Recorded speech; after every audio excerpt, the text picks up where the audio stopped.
तब आपको बताएं, जलसे में जो गुफ्तगू की गई है वो अलहदगी पसंदों की ज़बान है। डर है कि खुदा न खास्ता ये केपी में अलहदगी की तहरीक न चला दें। वज़ीर दिफा ख्वाजा आसिफ ने कौमी असम्बली में इज़हार ख्याल करते हुए कहा कि बानी PTI खैबर पख्तूनख्वा में अलहदगी की तहरीक चलाने का ऑप्शन रखना चाहते हैं। अली अमीन गंडापुर के जरिए डबल गेम खेली जा रही है। कोई सूबा दूसरे पर लश्कर कुशी की बात नहीं करता।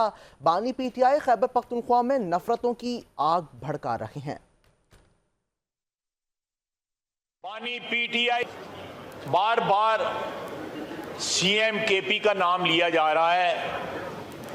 मैं फिर अपने इस साइड के कुलीस के साथ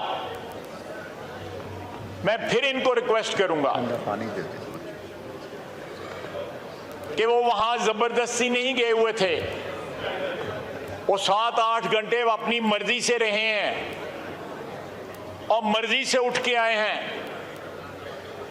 बानी PTI उनको अपने हाथ में रखना चाहते हैं क्योंकि उनको पता है कि उनके राब्ते हैं। बवक्ते ज़रूरत वो उन राब्तों को इस्तेमाल करना चाहते हैं, लेकिन साथ इस जो मैसेज उन्होंने ट्वीट के जरिए दिया है, ट्विटर पे दिया है, उसको भी जो है वो कायम रखना चाहते हैं। जनाब डेप्टी स्पीकर, ये एक दोगली पॉलिसी है। वो जो क्रेडिबिलिटी पहले तो उनकी कथित तौर पे नहीं है। अगर पिछले 2-3 रोज में कोई क्रेडिबिलिटी यहां पे बिल्टअप हुई है, एक माहौल पैदा हुआ है, वो सारे के सारे उस माहौल की इमारत जो है वो मिसमार होकर जमीन पे गिर पड़ी है।